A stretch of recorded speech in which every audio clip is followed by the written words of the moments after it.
오늘은 다윗을 도운 손길들, 이런 제목으로 말씀을 선고합니다. 우리가 앞에서는 이제 사울이 다윗을 죽이려는 음모를 꾸몄다고 그랬습니다.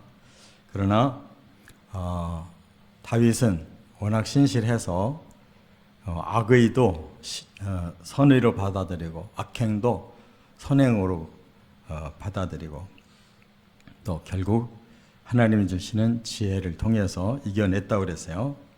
그런데 이제 사울의 음모는 계속됩니다. 이제 노골적으로 요나단에게도 또 신하들에게도 다윗을 죽여라 이렇게 명령을 내렸어요. 그런데 오늘은 도움의 손길이 이제 나타납니다. 요나단도 또 아내 미갈도 다 다윗을 도와서 죽음을 면해요. 그리고 끝으로 이제 사무엘을 찾아가니까 하나님께서 예언으로 역사를 하셔서 성령에 사로잡혀서 사울도 못 죽여요. 이렇게 하나님의 뜻은 분명한데 이 사탄에게 사로잡힌 사울은 끝날 생각이 없어요. 그래서 이때부터 이제 다윗이 도망가서 10년 동안 사울이 계속 뒤쫓아가는 겁니다. 그 한 사람을 죽이려고. 사울이 미쳐도 이건 보통 미친 게 아니죠. 세상에 이런 왕이 어디 있어요? 한 사람을 죽이려고 10년 이상을 쫓아다니는 왕이 어디 있어요? 해야 할 일이 있는데 할 일은 안 하고, 그러니까 가장 비참하게 죽고 그 집안이 연대 책임을 지고 요나단도 죽고 그 아들들이 다 죽잖아요. 자, 오늘은 그 도움의 손길을 한번 살펴봅니다. 첫째, 1절부터 7절에 보면 요나단의 도움으로 무마가 됐다 하는 거예요. 사울이 요나단에게도 신하들에게도 이제 공개적으로 다윗 죽여야 된다는 거예요. 그래야 우리나라가 이렇게 편안하게 살 수 있다. 다윗이 앞으로 반드시 배신하고 문제 일으킬 거다. 그러니까 죽여야 된다는 명분이 그냥 사울 왕에 의해서 명령으로 내려왔어요. 그래서 요나단이 그 소리를 듣고 바로 다윗에게 기뜸을 합니다. 아버지가 너를 죽이려고 하니 너 조심해라. 일단 숨어 있어라. 아버지 상황을 내가 더 알아본 다음에 너한테 정확하게 알려주겠다. 이렇게 말을 해요. 그런데 겉으로는 지금 아무 일도 없는 것 같이 지금 있는 거예요. 자기들끼리는 다 짜고 죽이라고 해놓고 그 다윗에 대해서는 그냥 아무 일 없는 듯이에요. 그러니까 이제 다윗도 결국은 속으로는 뭔가 위기를 느끼지만 겉으로는 자기의 책무를 다 하고 있어요. 그래서 요나단이 한편으로는 지켜주고 있기 때문에 마음의 안심도 됐겠지만 그 사울 앞에서 그렇다고 해서 뭐 낯빛이 변해서 그렇게 왔다 갔다 할 수가 없잖아요. 그러니까 여전히 장군으로 블레셋에게 전쟁을 하고 승리하고 돌아오고, 또 사울이 악령이 심하게 걸려서 몹시 괴로워한다 그러면 다시 또 수금을 가지고 왕궁에 들어가서 또 이렇게 수금을 키면서 마음을 가라앉혀주고, 그러니까 겉으로는 뭐 다들 평화로운 것처럼 이렇게 움직이는 거예요. 그런데 속으로는 한쪽은 죽이려고 야단이고 한쪽은 피하려고 이제 몸을 사리고 이런 상황이란 말이에요. 그래서 이제 요나단이 적극 중재를 합니다. 뭐라고 하냐면 아주 노골적으로 사울한테 말을 해요. 여기 앞에 보면은 뭐라고 그랬어요? 4절에 보니까 요나단이 그의 아버지 사울에게 다윗을 칭찬하여 이르되 원하건대 왕은 신하 다윗에게 범죄하지 마옵소서.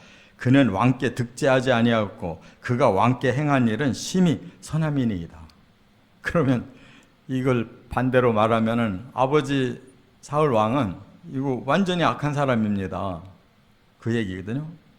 5절에 그가 자기 생명을 아끼지 아니하고 블레셋 사람을 죽였고 여호와께서는 온 이스라엘을 위하여 큰 구원을 이루셨으므로 왕이 이를 보고 기뻐하셨거늘 어찌 까닭 없이 다윗을 죽여 무죄한 피를 흘려 범죄하려 하시나이까. 이런 아들이 어디 있어요? 어떻게 아버지 편을 안 들고 100% 다윗 편을 들고 막 아버지한테 이렇게 죄도 없는 자를 죽이려고 하냐고 이렇게 책망하는 이런 사람이 어디 있어요? 요나단이 제일 훌륭한 사람이에요. 지금 이렇게까지 하니까 이제 사울이 할 수 없이 가장 가까운 자기 측근, 자기 아들이 그렇게 말하는데 명분이 서질 않잖아요. 그러니까 맹세를 해요. 뭐라고? 내가 다시는 다윗을 죽이지 않겠다. 이렇게 맹세해요. 그럼 이제 끝나야 되잖아요. 맹세해놓고 그걸 끝내야 되는 거지. 안 끝내면 그 다음에 헛맹세를 한 사울에게 모든 죄가 씌워지는 거예요. 그렇게 하나님의 이름은 걸고 맹세하는 일은 중요한 거예요. 하나님 이름을 팔아먹었기 때문에 자기가 그거 지켜야지. 안 지키면은 이 사울은 큰일 나는 거예요. 근데 지금 그런 게 없어. 이 사람은 그냥 뭐 밥 먹듯이 거짓말해요.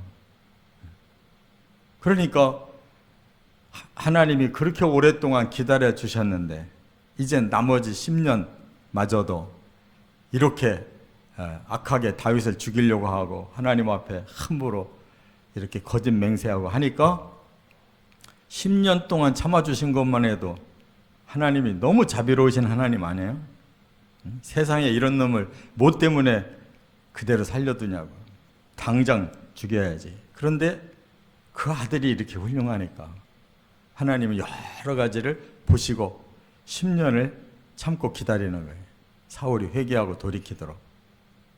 그래서 끝까지 돌이키지 않으니까 길보아 전투, 블레셋과의 길보아 전투에서 비참하게 죽게 되는 거예요.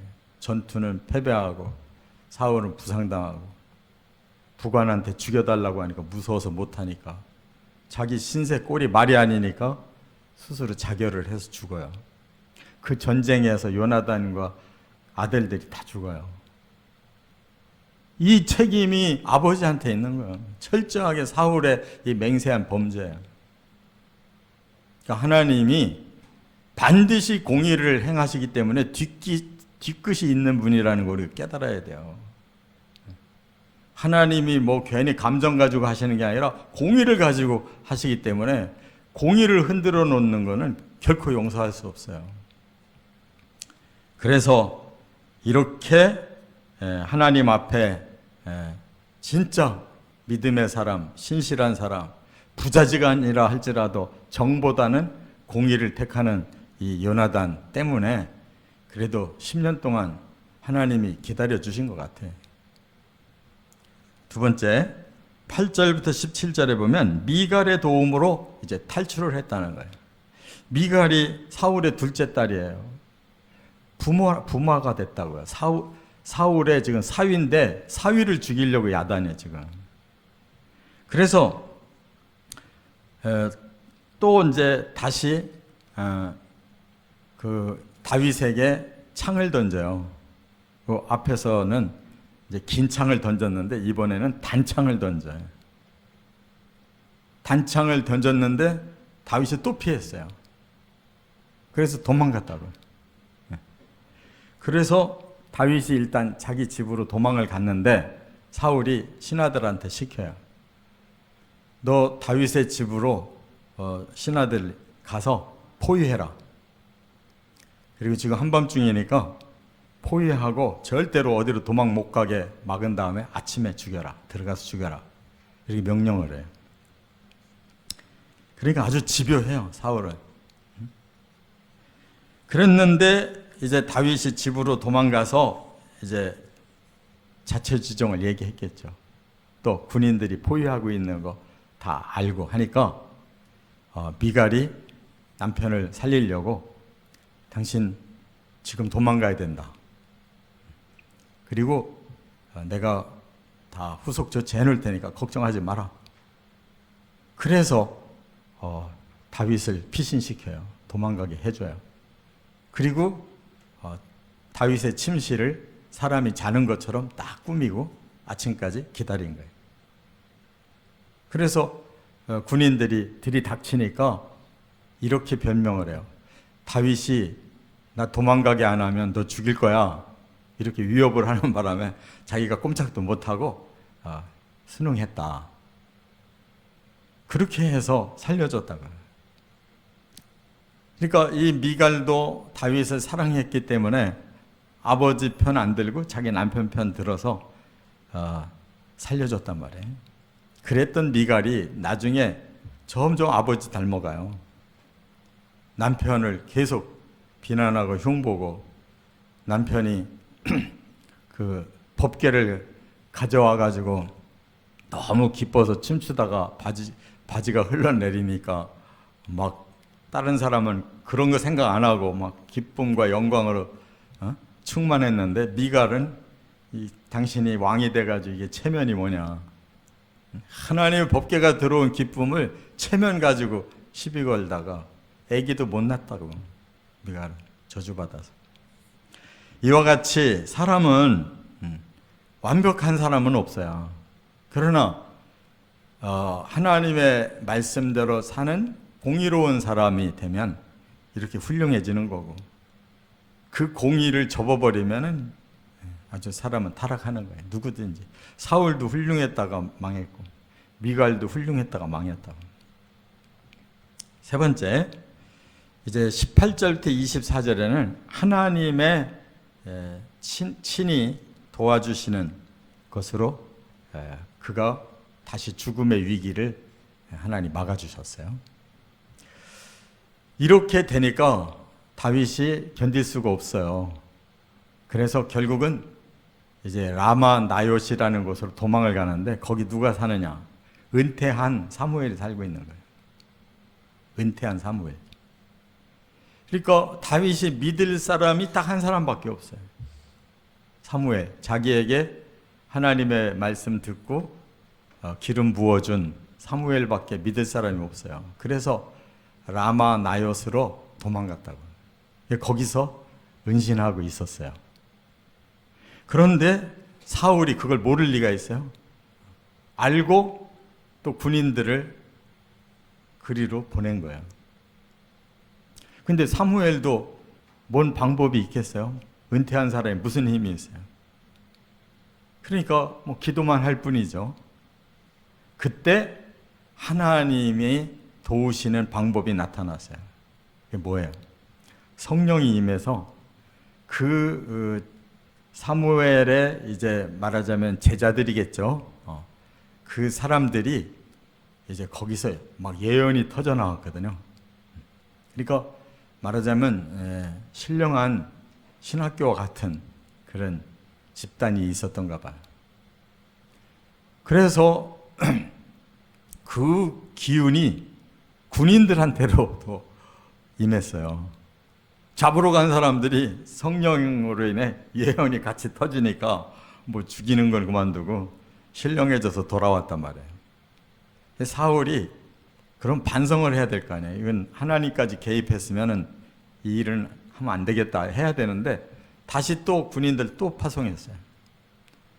그랬더니 그때도 다시 한번 또 예언이 임해요. 그러니까 세 번째 사울이 직접 가는 거예요. 다윗 죽이러 직접 가요. 하나님이 사울 위에도 성령을 부어가지고 한나절 반 동안 그가 성령에 취해서 누워서 예언을 했다고 그러잖아요. 하나님이 완전히 사로잡았어요. 그러니까 아무리 죽이려고 해도 소용없는 거예요. 하루 밤낮을 벌거벗고 누워가지고 예언을 했대요, 사울이. 그러면 악령에게 완전히 씌워서 저 미친 짓 하는 사울을 그래도 하나님이 사랑해서 그냥 단번에 죽이지 않고 오히려 성령으로 그를 다시 한번 체험시켜 줬으면 진짜로 거듭나야 될 거 아니에요. 하나님도 첫 번째 왕 사울을 대단히 아끼신 것 같아요. 그렇게 했는데도 불구하고 회개하지 않고 끝내 결국 다윗은 이제 사무엘에게서도 안 되니까 노비라고 하는 성전이 있는 곳으로 도망가요. 제사장들의 그 지역으로 도망간다. 그랬다가 또 사울이 뒤쫓아와가지고 그 군대를 풀어가지고 제사장들을 다 죽이잖아. 도대체가 사울은 얼마나 악한지 끝이 없는 사람이에요. 그러고도 10년을 쫓아다녔으니까. 사람 무서운 거예요. 악령 들어가면 사람처럼 무서운 게 없어요. 그런데도 지옥이 없다면 말이 되겠냐고. 지옥이 반드시 있어야 되는 거예요. 그 악한 사탄에게 씌워서 사탄짓 하는 사람들은 그는 짐승만도 못하고 정말 방법은 한 가지밖에 없어요. 영원한 지옥의 벌을 내려야 되는 거예요. 그러니까 사람은 이 땅에 태어나서 하나님의 진리와 성령으로 거듭나서 점점 좋아져야지, 점점 사탄에게 사로잡혀 점점 망하면 이거 지옥밖에 갈 곳이 없는 거예요. 그렇게 악하고 더러운 자들이 사람이에요. 우리가 정신 차리고 살아야지 멍하니 살다가는 다 지옥 가는 거예요. 사람들에게 이런 깨달음 주려고 지옥 만들었다 그러는데 그거 아니에요. 지옥은 처음부터 있는 거예요. 하나님의 기준이에요. 그러니까 우리는 철저히 사울에게서 이런 경계심을 아시고 또 요나단이나 미갈이나 하나님의 도우심을 통해 의로운 자는 반드시 구원을 주신다는 것도 깨닫고 담대하게 살아가시기를 주의 이름으로 축원합니다.